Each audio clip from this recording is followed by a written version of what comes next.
Alright guys, TacticalRab back again today. I hope you're all doing well and enjoying your day so far. Welcome back to Valorant News, and with plenty of teams flying out to Masters in Copenhagen for the matches that are going to start in just a couple of days' time. Everyone's still trying to figure out what exactly is happening with Sentinels. Which player are they going to pick up to their roster? Could BabyJ be an option? He's certainly been teasing it over these last few days. Very much intrigued to your thoughts in the comment section below. Hit the like button if you enjoy. Subscribe if you're new as always. I'd greatly appreciate it. Really up to the channel. Thank you very much indeed for doing that one. Loads of new support the last couple of days. Hit the red button if you have not yet already.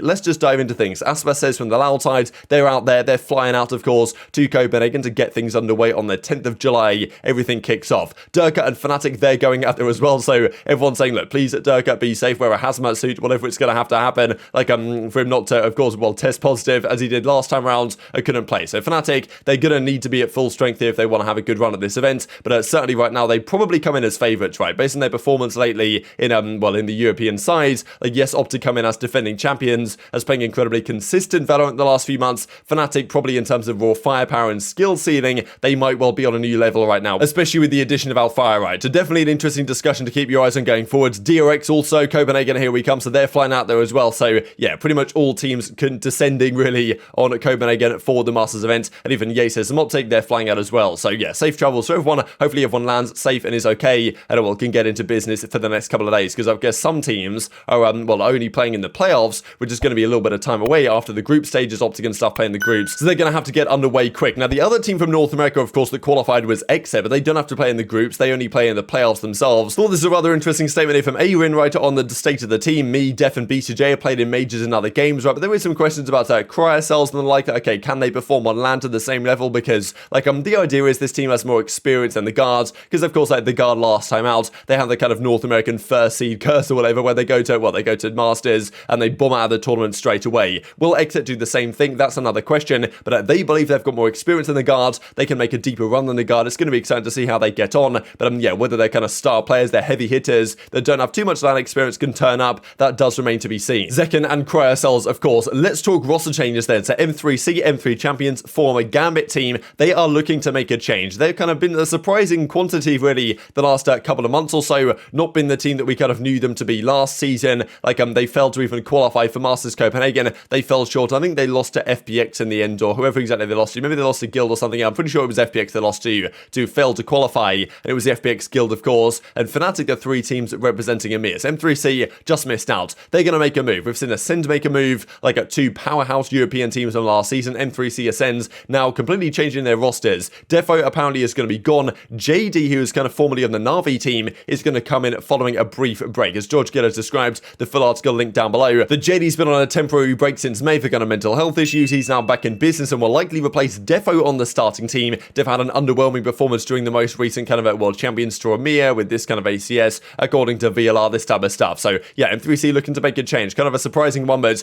they're looking to get ready, of course, for the LCQ in EMEA that will try and make them qualify for the World Championship as well, of course, going on in September. Further roster changes going on Furia in the Valorant side. BabyJ apparently is going to get benched in that team as well, so definitely kind of surprising stuff from all regions right now. But that's the thing, if you're a Brazilian Valorant team and you have to play loud every single game you play, and loud are just so good, especially in that region. Like, they were undefeated again even in maps last time out, same with DRX in Korea, so that's kind of incredible. That, of course, made the grand finals of Masters 1. Whether they can repeat the trick is another question. Indeed, they're flying out there, but Furia, they're looking to make a move, getting rid of BabyJ, at least for the present time. Speaking of the Brazilian team, I actually thought this was interesting because there was a LAN going on in the Game Changer side the other day in Brazil, and apparently many organizations in North America and Europe that are currently not invested in Game Changer are looking to get into the Brazilian Game Changer scene, so I thought that was rather interesting. But many of these organizations are not going to be in Valorant for too much longer, more than likely, especially in the kind of, well, the professional level. As Bo describes, the great leaving of organizations shall soon commence, right? So this is the thing, when Riot decide which organizations they want in the competitive circuit in the franchise era for next season, then, well, the discussion will be made within the organizations themselves whether they shall actually be continuing in Valorant going forward, right? And it's tough to say exactly when these teams are going to be able to find out, probably over the next month or so. Like, Riot's actually going to make the call the next month and a half, something along those lines, around the LCQ, probably in August, we expect some information to be had. But like, the teams have to have some idea, the organizations must have some idea what they're going to do if they get rejected. Let's say you're a team like FaZe, for example, and let's say FaZe don't get a spot next season in the franchise world, in the partnership world, then what are they going to do? Are they going to drop their team? Are they going to keep going with their roster? Like, what's their plan exactly? So that's a question that they have to answer, and hopefully too many players don't get screwed over here, but certainly a lot of players and teams and organizations organizations are going to be out of there and are going to lose their jobs effectively. So definitely tough scenes to come, and it's not too far probably at this point around the corner. Let's talk Sentinels then, right? So a player who was, of course, previously on FaZe and also 100 Thieves for a brief period of time was none other than BabyJ. Now, of course, Dephh was indicating expect the unexpected for their fourth player. We were thinking, okay, Zoms, Sinatraa, John QT, what are the options here, right, for some of these players? You'd imagine it's going to be someone, of course, not playing the LCQ, maybe on a team that was, on a version 1 or a Ghost Gaming or something, like even a team like the Knights or TSM that could potentially come into Sentinels if they want to pick them up, because, of course, those players aren't even going to the last chance qualifier. Another option could be BabyJ. Of course, a very solid player for FaZe on the Sentinel role, which, of course, is rather interesting. Like, not that long ago now. He then, of course, joined 100 Thieves, well, briefly at the very least, along with Eccles, and then that team was pretty much terrible as well. They lost that, did they get 13 0'd by the guard? Pretty sure they got 13 0'd by the guard when guard were good back in stage 1. And then, of course, the roster change happens when they bring in kind of Sean Gares, DDK. They kind of, change up their entire philosophy. BabyJ is gone. Eccles is gone. They were on the team for maybe 2 weeks before they get rid of him, right? And BabyJ, I thought, was a solid player. Not necessarily think it was his fault what happened there. But, of course, he's looking for kind of a redemption arc, and I'm sure if the Sentinels offer was there, then,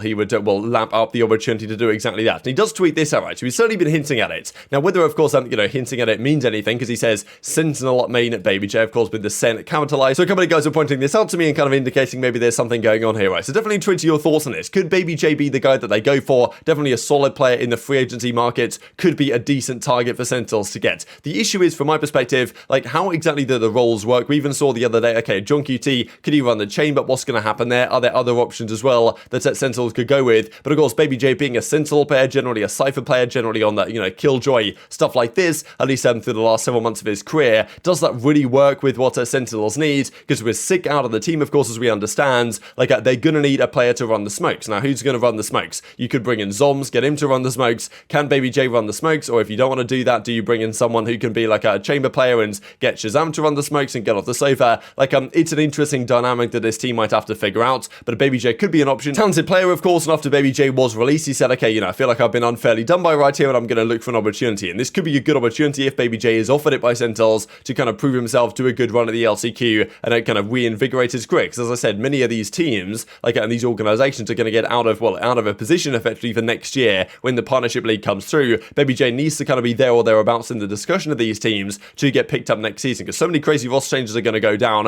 BabyJ could be an option for someone, but only if people remember he exists, which is probably only going to happen if he joins Sentinels, for example, right here. So just kind of looking at his VLR right here, this is kind of all time. You can see generally Cypher, Killjoy, very limited use of the likes of Omen and Viper at times, Sage Breach as well. So sometimes he's used these agents, but of course the recent results, the last time he played a series back in February on 100 Thieves, they lost that series to the Guard, right? I'm pretty sure it was a 30-0 on this ascent, wasn't it? Yeah, that was pretty ugly. BabyJ did top frag that game with 5 kills for 100 Thieves, so that was tough scenes. But yeah, this of course was a long time ago, and whether Sentinels are considering BabyJ is a big question mark for you guys to try and figure out in the comment section below. I kind of doubt it's going to be the case. I think the other options we discussed are more likely, but you can't completely rule it out, even though the roles might not seem to work so well. Another player that was in discussion was actually Xander, just because a lot of people were saying about Sentinels, Xander should be the guy they get anyway, just because is ShahZaM really here for the long term? Should he necessarily be the IGL of the team? These are some questions that have been raised. Could Xander be that guy? Could he come in from version 1 as the IGL of the roster? Could then ShahZaM play a different role? Maybe ShahZaM goes full-time chamber. I don't know what they want to do, but this is an option right there. They could talk to version 1, get him on a loan arrangement, because I think version 1 also an organization that's kind of confident they might get a spot in franchising next year. Not sure that's going to happen, but I feel like they are kind of there or thereabouts on the kind of borderline of making it through. So in that situation, they probably wouldn't just want to get rid of Xander or sell Xander on, but maybe a loan could work out. So there are some options there from Sentinels. They clearly have a good idea what they want to do, and of course that they've got pretty much the entirety of July to figure it out, because in August, that's when the LTQ is, but whenever they start their boot camp, sometime over the coming days and weeks, they're going to need a full roster item. We've really heard no rumours from the likes of George Getters and stuff like that as of yet as to which player this could potentially be. So definitely tweet your thoughts on all this stuff in the comment section below. Even Zoms and Shanks having a bit of a back and forth right here. I think this watch is a 20k watch or something, so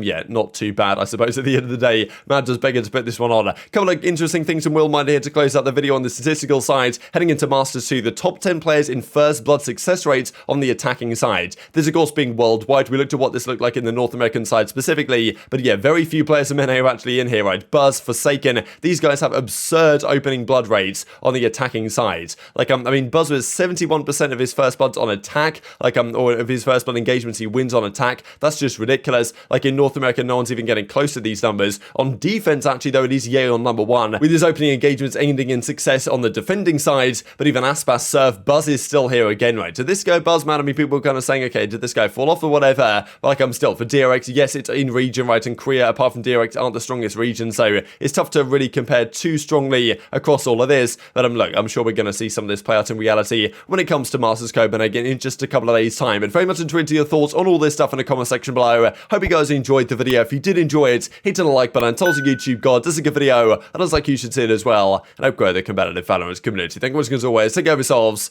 and I'll see you next time.